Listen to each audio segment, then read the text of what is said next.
बहुत सारे जो प्रोफेशन थे वो मफकूद होते जा रहे हैं, एक्सटिंक्ट होते जा रहे हैं, खत्म होते जा रहे हैं। एक ज़माने में रेडियो रिपेयर होता था, अब वो बंद हो गया। फिर टीवी रिपेयर होता था, वो बंद हो गया।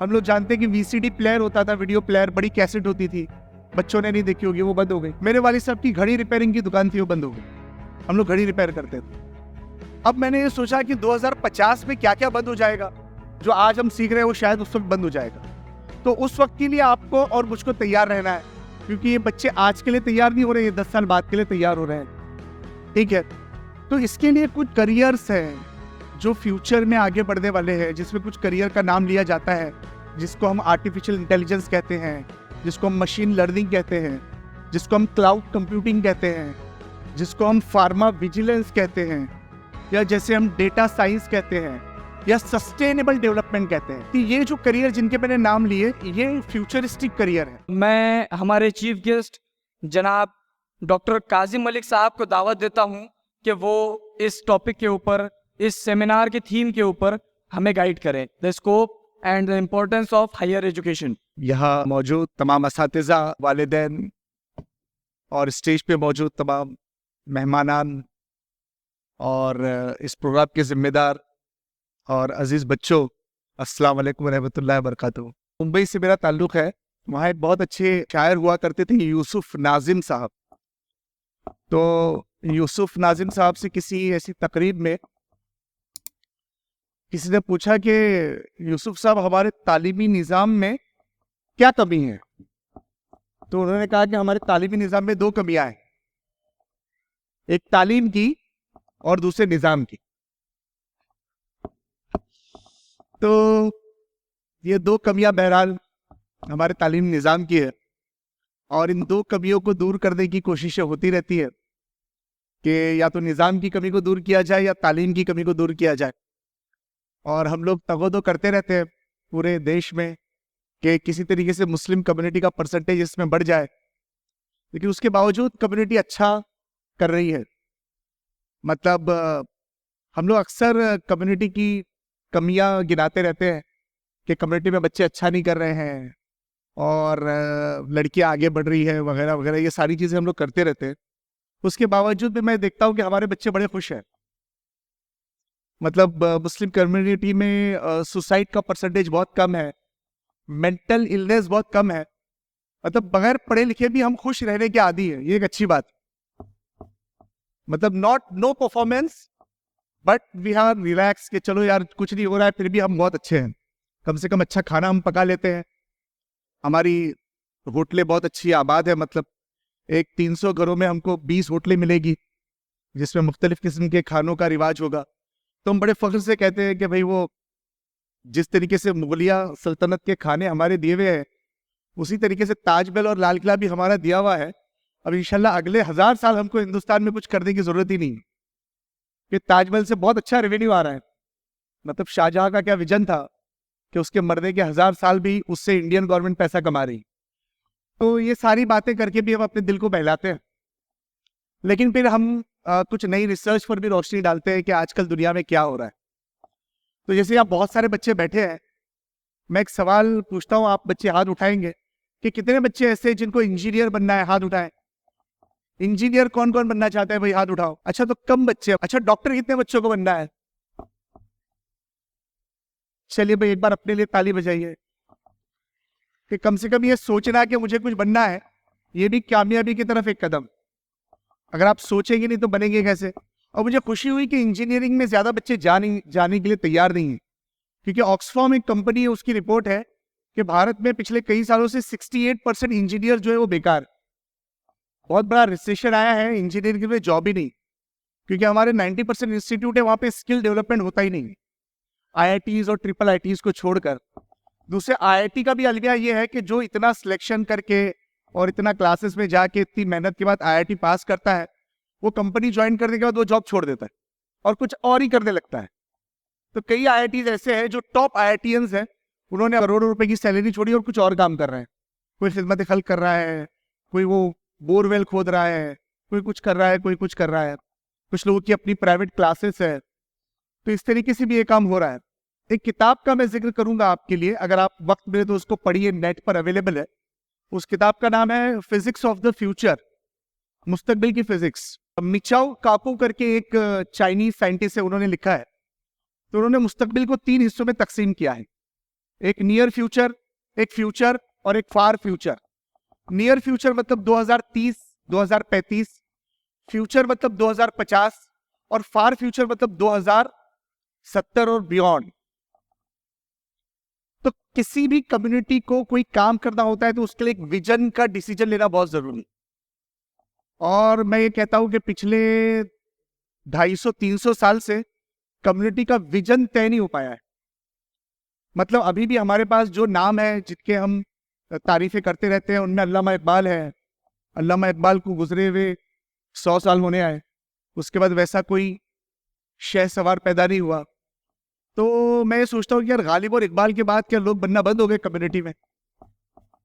फिर जब मैं बात करूंगा जाबिर बिन हय्यान की तो आपको 1000 साल पीछे ले जाऊंगा, आप रिलेट नहीं कर पाओ। तो मैं एकदम करीब आया कि चलिए पिछले 50 सालों में 5 मुस्लिम साइंटिस्ट के नाम बताइए, तो मुश्किल हो जाएगा नाम लेना। 5 इंटरप्रेन्योर बहुत बड़े बड़े जिन्होंने दुनिया पर कोई असर डाला, उनके नाम बताइए। एक मैगजीन है फोर्ब्स, FORBES, वो हर साल एक रैंकिंग देती है कि दुनिया के 50 कामयाब तरीन इंसान कौन। देखिए उसमें भारत के कितने लोग हैं और उसमें भारत के मुसलमान कौन से हैं। तो या तो वो सियासी मुसलमान होंगे, सियासी मुसलमान जिससे कौम को शाज़ो नादिर ही कोई फायदा पहुंचा हो, या शायद वो किसी पार्टी के या शायद किसी तंजीम के बड़े सरबराह होंगे जिनसे तंजीम खुद परेशान है।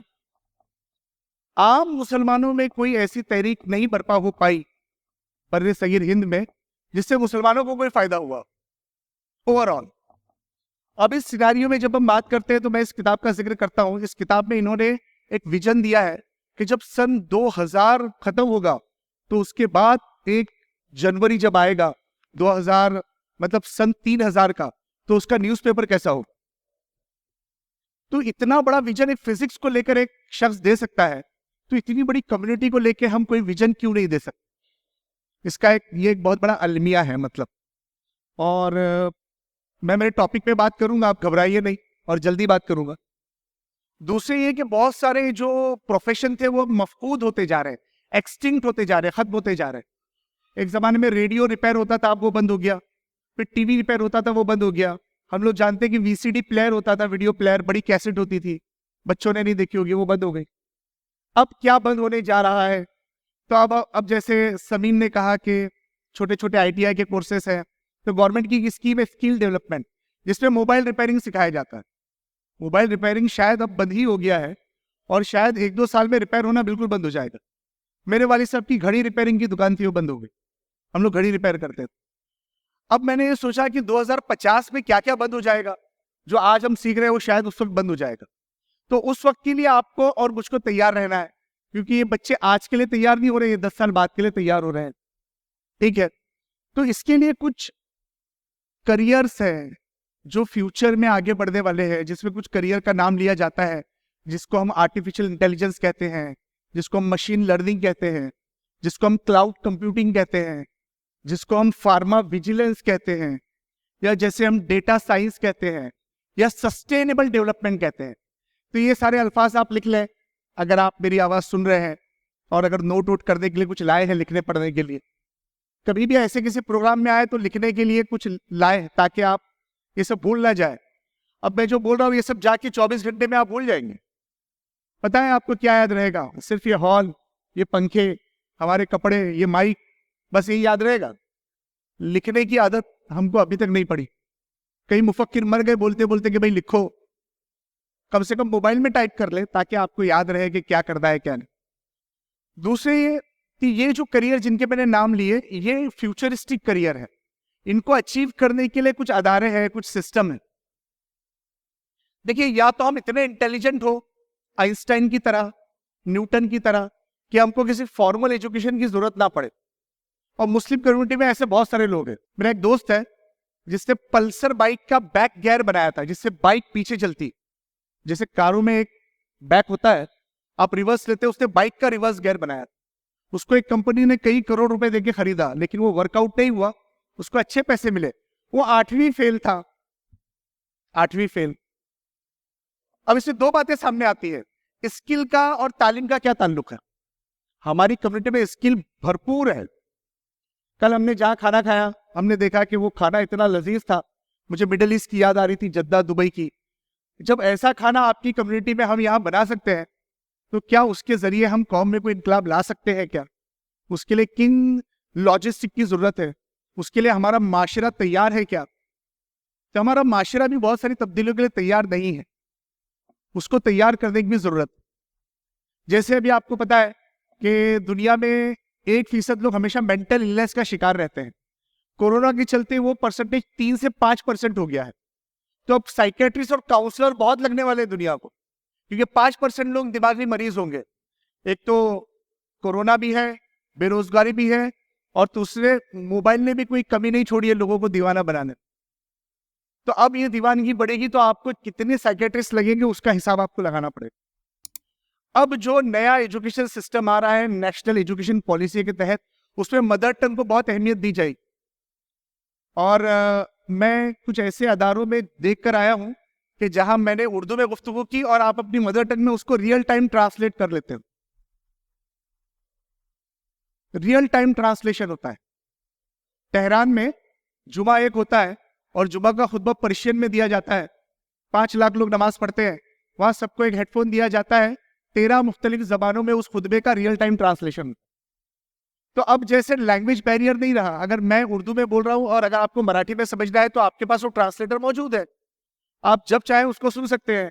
अगर मेरी तकरीर यूट्यूब पर रिकॉर्ड हो रही है और यूट्यूब पे अगर उर्दू लैंग्वेज का ऑप्शन है, तो आप उसकी सीसी कैप्शन को ओपन करें तो वो उर्दू में आपको सबटाइटल देगा।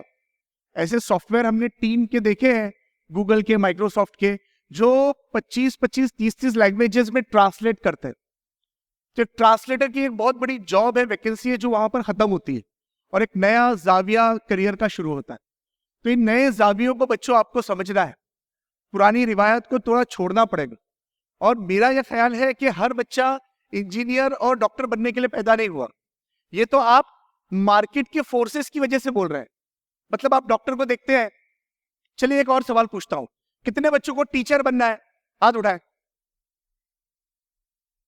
तो भाई देखिए, ये अलमिया है, टीचर किसी को नहीं बनना, क्योंकि हमको देखते हैं कि हम टीचर हैं और कैसे हम फटेहान हैं।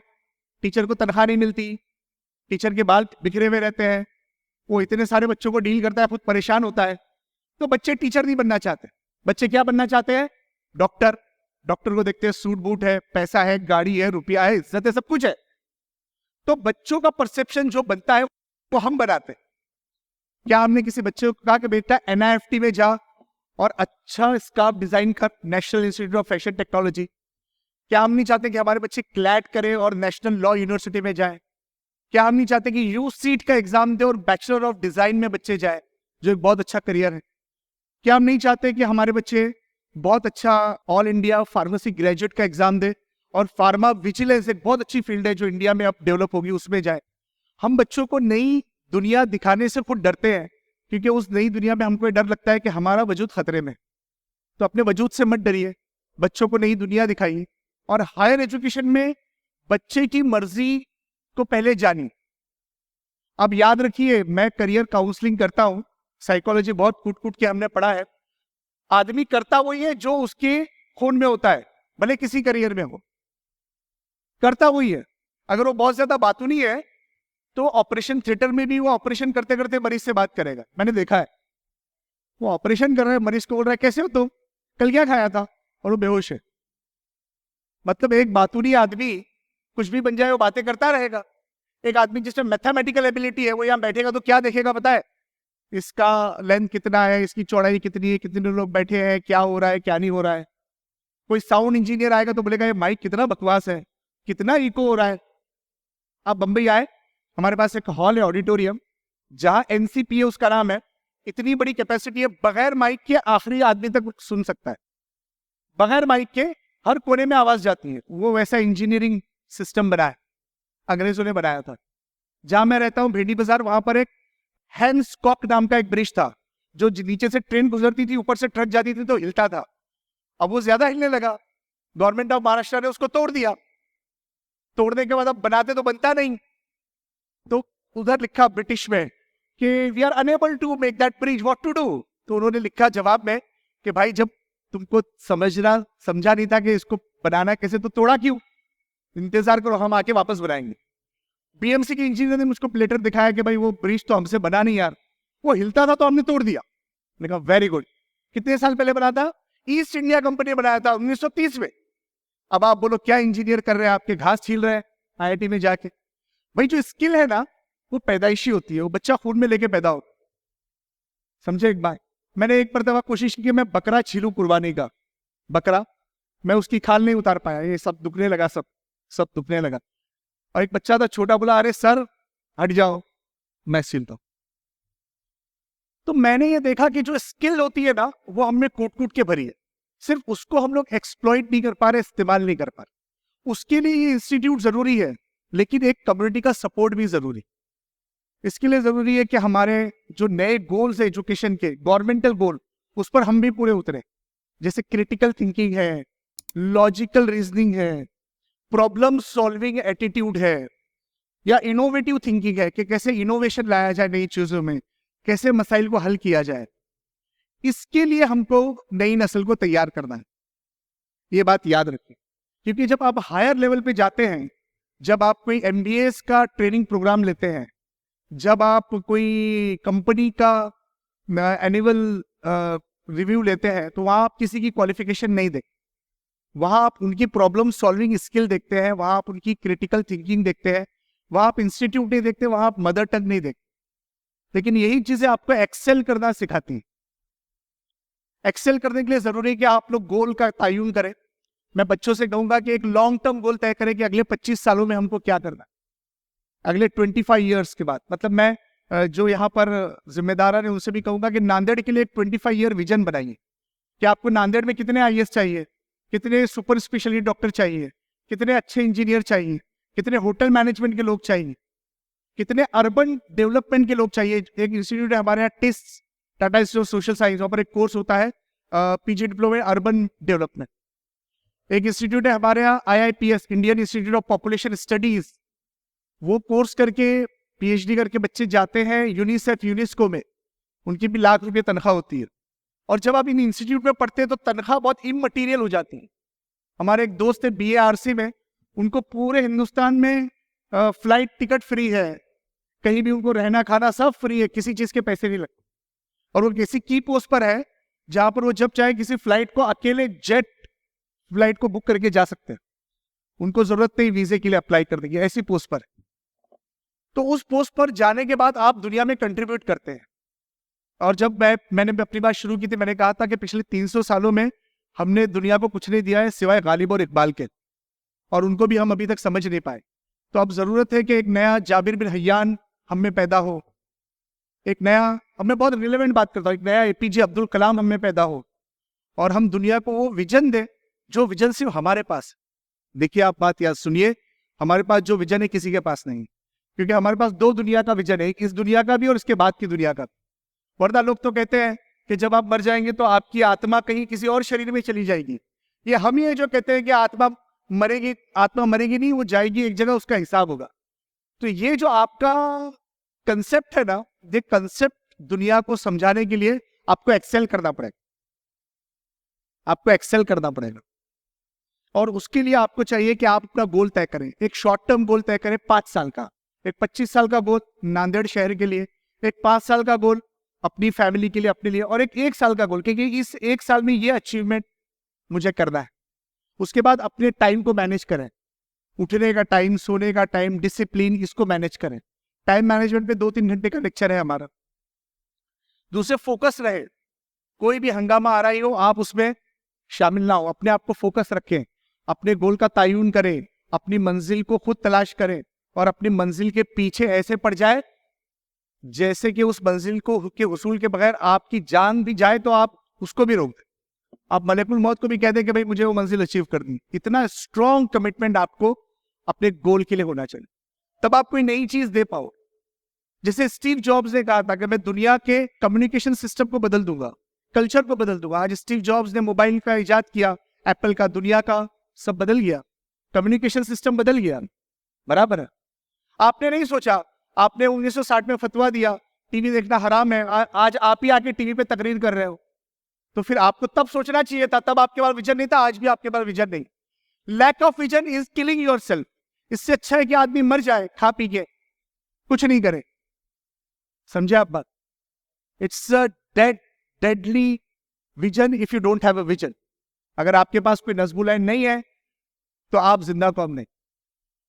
और साथ ही हार्ड वर्क का कोई नेमुल बदल नहीं है, हार्ड वर्क का कोई नेमुल बदल नहीं है, और सक्सेस के लिए कोई शॉर्टकट नहीं। हमारे पास करियर गाइडेंस के लिए बच्चे आते हैं, बोलते हैं सर ऐसा कोई प्रोफेशन बताओ ना जिसमें कम टाइम में ज्यादा पैसा मिलता हो। तो पहले मैं बोलता था अंडरवर्ल्ड ज्वाइन करो, लेकिन अंडरवर्ल्ड में बहुत कंपटीशन है, उसमें बड़े काबिल लोग हैं, बहुत काबिल लोग हैं, बेचारे गाइड नहीं हो पाए तो गुमराह हो गए मतलब। फिर मैंने सोचा पॉलिटिशियंस अच्छे होते हैं, कम वक्त में पैसा कमाते हैं। मैंने कहा बेटा पॉलिटिशियन बन जा। तो बच्चा बोला नहीं सर उससे भी बहुत कंपटीशन। तो ऐसा कोई सक्सेस के लिए शॉर्टकट नहीं है, और हार्डवर्क का कोई नेमुल बदल नहीं। आप सोचेंगे रातों रात मेरे पास इतना पैसा आ जाए, तो ऐसा मुमकिन नहीं। और टैलेंट को पैसे की जरूरत नहीं होती, और पैसे से जरूरियात पूरी नहीं होती। दुनिया का सबसे ताकतवर आदमी अगर अमेरिका का प्रेसिडेंट है तो आप देखेंगे वो भी बदहाल है, उसको भी कई चीजों की जरूरत है जो दुनिया भर की दौलत के बाद भी उसको मैसर नहीं। तो दौलत का हुसूल एक बहुत ही छोटा गोल है, करियर का हुसूल एक बहुत ही छोटा गोल है। तो फिर आप पूछेंगे सर बड़ा गोल क्या है? मैं कहता हूं सबसे बड़ा गोल यह है कि आप अपने किए हुए काम से खुश रहे, आपके माँ बाप आपसे संतुष्ट रहे, और मरते वक्त ये फीलिंग हो कि हमने किसी का बुरा नहीं किया है। अब मैं इस गोल पर पहुंचा हूं, ये बहुत बड़ा गोल, ये एक बहुत बड़ा गोल है कि आप जिंदगी में खुश रहे। मैंने कई साइंटिस्ट को देखा, BRC के, टाटा कैंसर इंस्टीट्यूट के, वो अपनी जिंदगी से खुश नहीं है। कई बड़े साइंटिस्ट के नाम मेरे पास है जिन्होंने सुसाइड कर लिया है जिंदगी से तंग आके। उसको कामयाबी बोलेंगे क्या? देखिए कामयाब हुआ है जो अपने काम से खुश है। फिर आप IIT में पढ़ो या मेरी तरह BMC के स्कूल में पढ़ो। मैं कहीं IIT से नहीं पढ़ा, एवरेज नंबर से पास हुआ, लेकिन मैंने वो किया जो मुझे अच्छा लगा। तो मैं अपने किए हुए से खुश हूं और अपने फैसले से मुतमईन हूं। अपने किए हुए फैसलों से मुतमईन होना जिंदगी की सबसे बड़ी कामयाबी है, अगर आपको नहीं पता है। और अच्छी स्टडी हैबिट्स बनाइए, अपना स्टडी का टाइम देखिए, उस टाइम में आपका कौन सा टाइम बेस्ट टाइम है वो देखिए, और उसको पूरा करें। साथ ही मैं आपसे कहूंगा कि एक बड़ा नज़्बुल ऐन रखें, अपने माँ बाप के साथ, अपने टीचर के साथ बैठ के कंसल्ट करें, अपना स्कूलिंग अच्छा कीजिए, जो भी पढ़िए दिल लगा के पढ़िए, जो भी कीजिए मेहनत करके पढ़िए, और खूब मेहनत कीजिए। अगर आप मेहनत करेंगे तो अल्लाह ताला जरूर उसका फल देगा। अक्सर हम लोग एक वाकया सुनाते हैं, ये आखिरी बात करके मेरी बात खत्म करूंगा, कि अगर 3 मुख्तलिफ मज़ाहिब के लोग एक कश्ती में सवार हो और कश्ती किसी तूफान से डूबने लगे, तो क्या कोई मुसलमान सिर्फ इसलिए बचा लिया जाएगा कि वो मुसलमान है? बचेगा कौन? जिसको तैरना आता है। तो अल्लाह चाहता है कि आप में स्किल डेवलपमेंट। तो कल ही हम बात कर रहे थे कि कुरानिक विज़डम पे काम नहीं हुआ, पिछले 50 साल में कुरान का कोई नया तर्जुमा भी नहीं आया। अगर आप कुरान को एक जिंदा किताब समझते हैं तो उससे रहनुमाई के लिए उस कुरानिक विज़डम का आपको सहारा लेना पड़ेगा। और जब कुरान ये आपसे कहता है कि अकल का इस्तेमाल करो, जमी देख, फला देख, ऊपर देख, नीचे देख, अपने अंदर देख, तो आपको उसको देख के एक्सप्लोर करना पड़ेगा। यही वो किताब है जिसने कीथ मूर को एम्ब्रियोलॉजी से मुसलमान कर दिया। यही वो किताब है जिसने पिक्थॉल को मुसलमान कर दी। यही वो किताब है जिसने हजारों जर्नलिस्टों को जो अफगानिस्तान में गए थे वो जंग का मंजर देखने, वो उन्होंने इस्लाम ले आए। तो आपका जो अल्टीमेट गोल है उसको तय करें पहले कि हमको करना क्या है, फिर ये तय करें कि कैसे करना है, और फिर ये तय करें कि कौन करेगा। कौन करेगा? नहीं तो देखिए जिंदगी बहुत आसान है। अगर कुछ नहीं करना है, 5 वक्त की नमाज पढ़े, रमजान के रोजे रखें, ज़कात अगर है तो दे, हज अगर पैसा है तो करे, और खुशी खुशी मर जाए, उसमें भी जन्नत का वादा है, उसमें भी जन्नत का वादा है। लेकिन मेरा ये बोलना है कि अगर आपको लगता है कि नहीं हम जिंदा कौम है, तो फिर उसके सबूत के लिए आपको कुरान उठाना पड़ेगा, थोड़ा उसको पढ़ना पड़ेगा, और दुनिया की सारी किताबों पे उसको मुकद्दम रख के उसको अपना गोल और उसको अपना प्रेम्बल बनाना पड़ेगा। तब जाके आप दुनिया में वो तब्दीली ले पाएंगे जो इमाम गजाली और इमाम रूमी और जिन लोगों ने तब्दीलियाँ की, और शाह वली अल्लाह जैसे लोगों ने जो तब्दीलियाँ की, जो एक सोशल साइंटिस्ट भी थे, एक अच्छे आलिम भी थे, हाफिज भी थे, और एक अच्छे एजुकेटर भी थे, ठीक है। तो मैं एक बार एक हैदराबाद की एक कमेटी में था, तो वहाँ पर उन्होंने पूछा यार तालीम का गोल क्या होना चाहिए, तो मैंने कहा तालीम का मकसद होना चाहिए कि अच्छे निज़ाम की तैयारी के लिए अच्छे इंसान तैयार करना। तो वहाँ एक IAS ऑफिसर बैठे थे तेलंगाना मिनिस्ट्री के, उन्होंने कहा वेरी गुड, बहुत अच्छा कहा आपने, सुनहरे लफ्जों में लिखने जैसा है। किसने कहा ये? मैंने कहा शाह वली अल्लाह ने। तो उन्होंने कहा कहाँ है वो? तो मैंने कहा शाह वली अल्लाह कहाँ है? वो तो उनका गोल था, वो लिख के चले गए। तो बोले ये बात तुमने इतने दिन के बाद बताई। तो मैंने कहा नहीं, हमको भी बहुत दिन के बाद पता चला। तो अब अगर आप अपने ही लोगों को नहीं पढ़ेंगे जो आपके लिए मशाले राह है, तो कैसे हायर एजुकेशन में तब्दीली लाएंगे भाई? समझे आप बात? अब तो मैं एजुकेशन सिस्टम पे कमेंट नहीं करता, क्योंकि एजुकेशन सिस्टम पे कमेंट करना ठीक नहीं है, क्योंकि हमारे पास पैरेलल एजुकेशन सिस्टम नहीं है, हमारे पास पैरेलल फिलोसॉफिकल डिस्कोर्स नहीं। तो हम कैसे बात करेंगे? हम कैसे बात करेंगे? हम खुद इंग्लिश मीडियम स्कूलों के दिलदादा हैं, हम खुद वेस्टर्न सिविलाइजेशन की तरफ भागे दौड़े जा रहे हैं, हमको आज भी कॉन्वेंट स्कूलों का निज़ाम पसंद है। तो जब तक आप दूसरों के उधार लिए हुए निज़ाम पर तकिया किए रहेंगे, तब तक अगर आप डॉक्टर इंजीनियर भी बन गए और आपने पूरा टर्की भी तश्कील दे दिया, तुर्किस्तान, तब भी कोट पैंट पहन के लोग शादियों में डांस ही करेंगे भाई। ये बात याद रखिए, तरबियत एक और शय है और इल्म एक और शय है। जैसे किसी शायर ने कहा, आदमियत और शय है, इल्म है कुछ और चीज। लाख तोते को पढ़ाया पर वो हैवा ही रहा। तो तोता मत बनिए, दिमाग का इस्तेमाल कीजिए। और मेरी दुआ है कि सारे बच्चे कुछ बातें जो मैंने कही है उसको भी समझे, जो बातें मैं कह नहीं सका उसको भी समझे, जो मैंने बिटवीन द लाइंस कही उसको भी समझे, और एक बड़े गोल के लिए अपने आप को तैयार करें। हमारी नेक ख्वाहिशात आपके साथ है, हम सब आपके साथ है।